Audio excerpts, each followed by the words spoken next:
Howdy, howdy, everyone. Chris here, and welcome back to Garage Noise. This is the last episode of this Traverse series, and we are going to paint it today.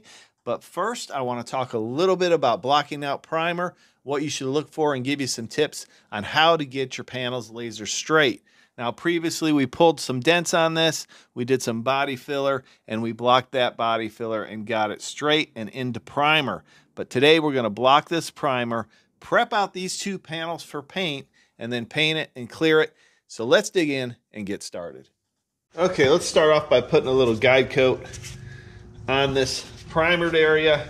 So when we block it, we can see any high or low areas that might be still in this panel. And we also want to be able to smooth out this primer. Make sure all the texture is removed from it. We may have to put another coat of primer on this, but maybe not. To block this primer, we'll start off with 320 grit sandpaper on this longboard Mirka block. So when we start blocking primer, we want to go in an X pattern. You want to use the longest block possible for the repair area you have. So this is a pretty much flat area. It's got a little bit of a contour here, and then it dips down here. So we're going to use this block on the large flat area that we can block on this as well. So this is a flat section right here on the bottom. So we'll use the long block because you want to cover as big a section as you can with a block. Now some areas will have to go down to a smaller block and block those areas with that, but we'll get to that later. So first thing we want to do is we want to block in an X pattern or a crosshatch pattern. This allows us to get it straight from all directions. So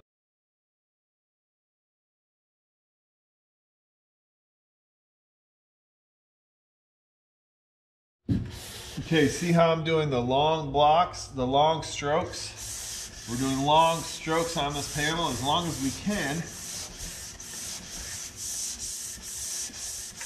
And then I know this is particularly a little bit high here because we've got a low area there, a low area here, but this starts that contour right there. I know this is relatively flat, so we're going to block this out.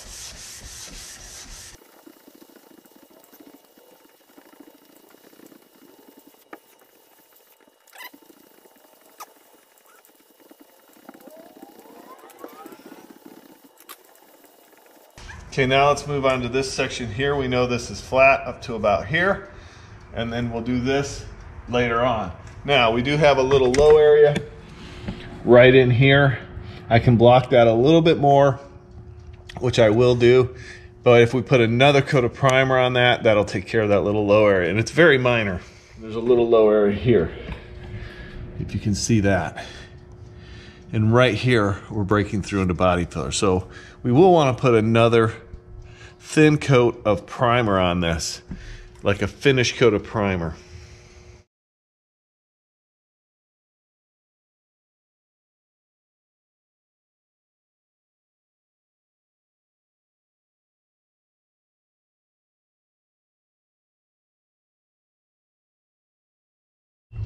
Okay, can you see all these low areas? Like right here, there's still some texture right here, right here. They're not really low. This is what we call a wave. It could be in the primer, could be in the body filler, but that's the purpose of blocking, is we're blocking down the high areas around those areas. We're blocking down to the low areas and flattening it out.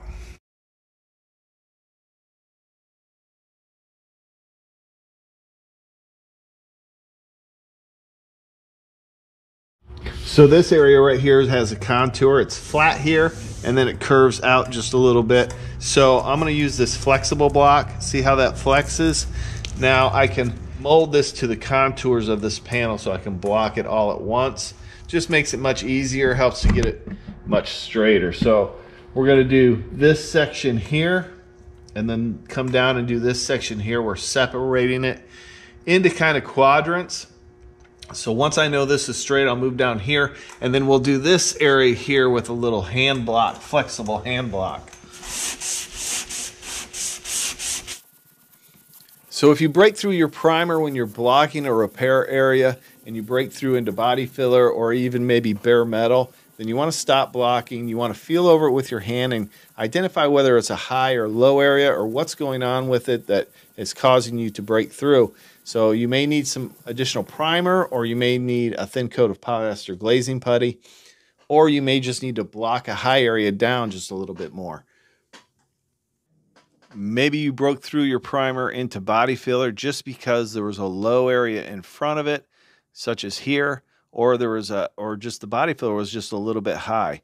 In that case, you might just need another thin coat of primer. Okay, so now we have this all blocked out. It blocked out really nice. There's a little bit of low area here. We're gonna put some extra primer right there. We broke through here, not a big deal because it's straight. We just need to get that covered with primer for our final coat. A little low area here, we're gonna build that up a little bit with primer. A couple little breakthroughs there, and then a little low area here. One more good coat of primer, we'll block it out. This will be our final coat of primer.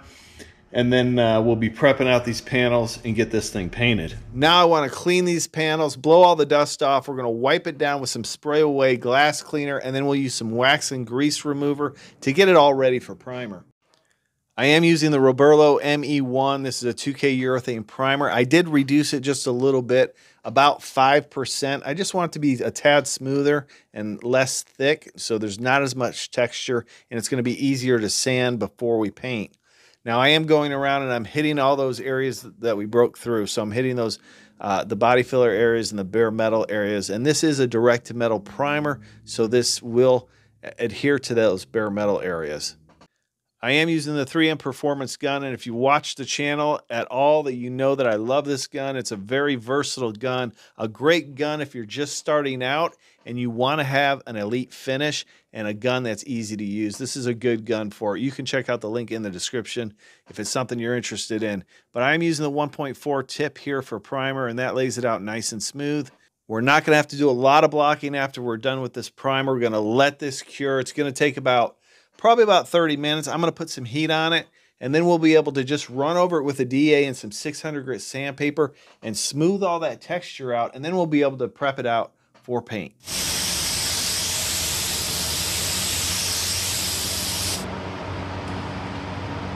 Now let me share with you how I prep these panels out for paint. We are not going to be putting color on both of these doors right up against the fender and right up against that quarter panel. I don't want color to be butted up right against that fender because it's not going to match perfectly. So what I'm going to do is I'm going to put the color over the primered areas, get those covered, and then what we'll do is blend it out a little bit, and we'll clear the entire panel though. But in order to clear the entire panel, we want to make sure that clear coat's going to adhere properly. So we need to sand in all these little tight areas, like around this door handle.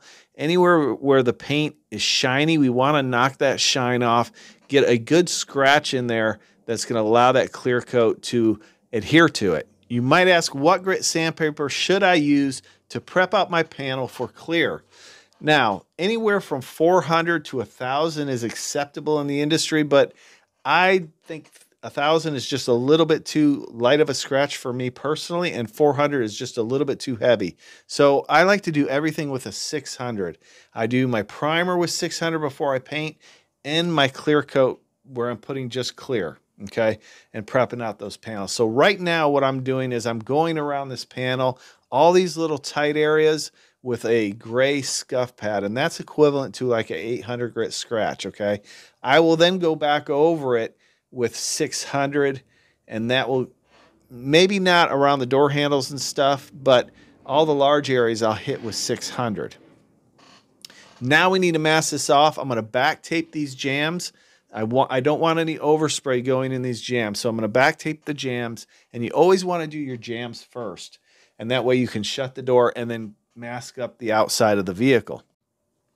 I went ahead and removed most of the weather belts, and what I want to do is I want to back tape the inside of that door, and then I'll tape it right to the glass, and this will keep any air from going down in the door, creating any overspray inside the vehicle, because I have the door panels off this vehicle, or blowing out any dust, because that's another thing you want to be aware of. Anywhere air can get to, it can blow out dust. So you want to blow off your vehicle really well before you start painting and make sure all that loose dust is free and not going to blow out when you hit it with your spray gun. So now I'm taking an 1.5 inch piece of masking tape and I slide it inside the door and then tape it down to that fender so we have something that lays up against the back side of that door and keeps air from blowing in there. So now I'm going to use some plastic to mask off the rest of this vehicle, and this plastic is specially treated so that paint will stick to it and it won't peel off or blow off into your paint job or into your clear coat. And this is really the easiest way to mask off a vehicle. So if you can splurge and get some masking plastic when you do your repair, that's going to be the best idea. It just makes it so easy. And then you cut out the area that you're painting, tape it down to your border, and you're ready to go.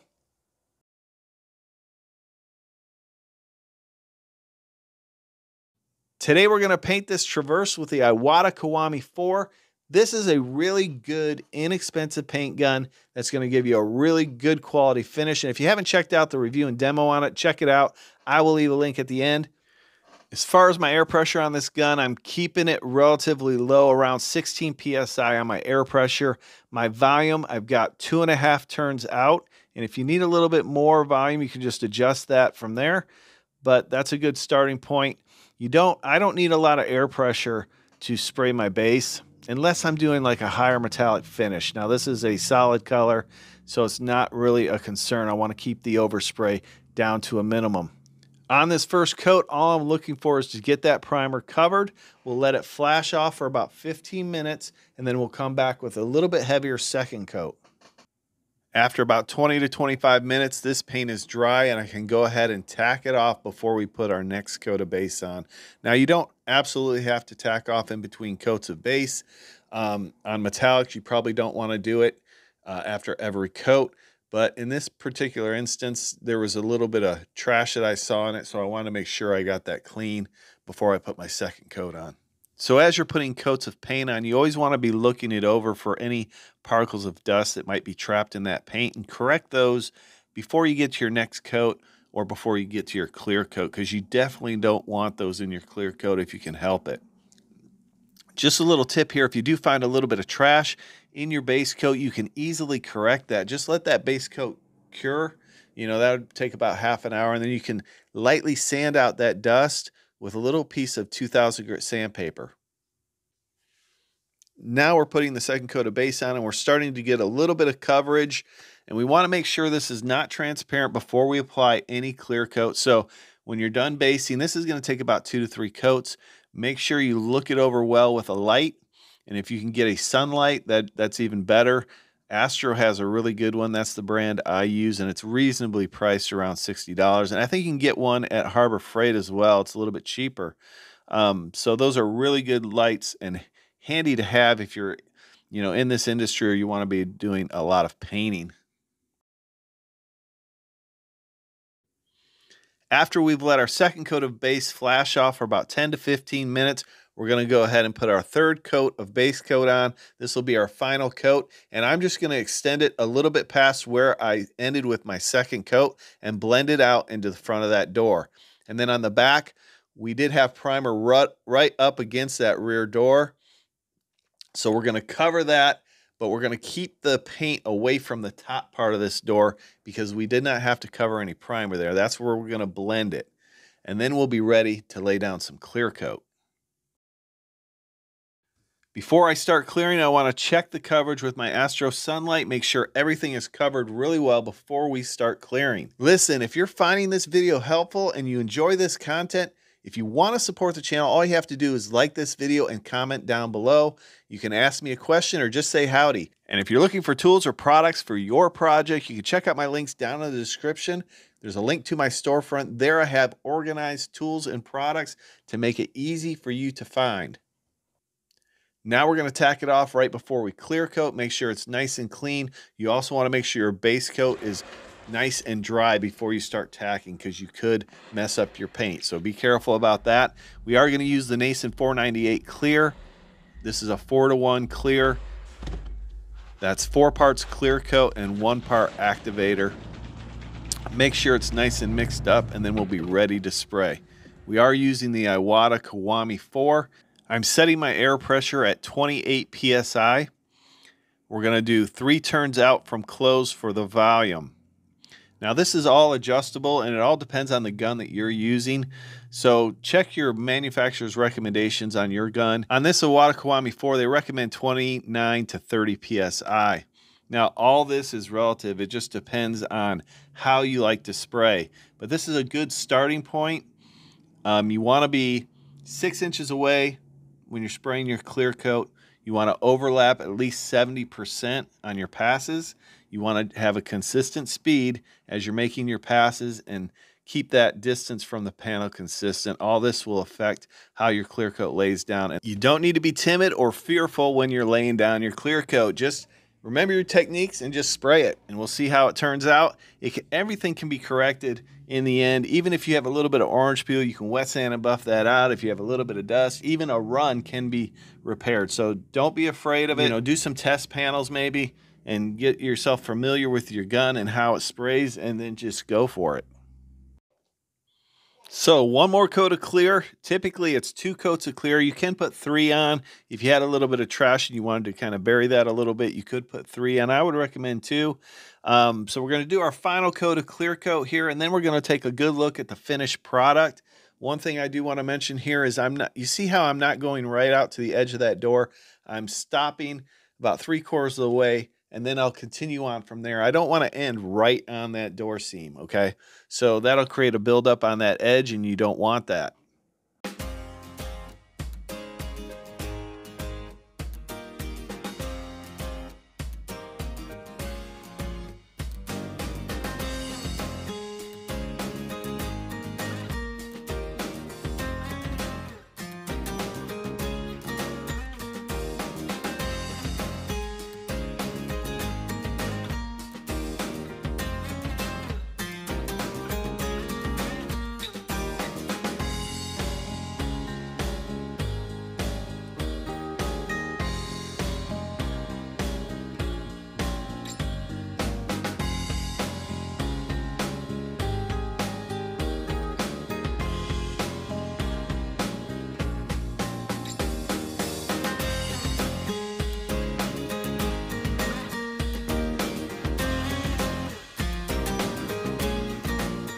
Wow, this clear coat really laid down nice, and this repair came out beautifully. I'm really happy with it from start to finish. If you haven't seen the previous videos on this repair, check them out. I'll leave a link at the end or in the description.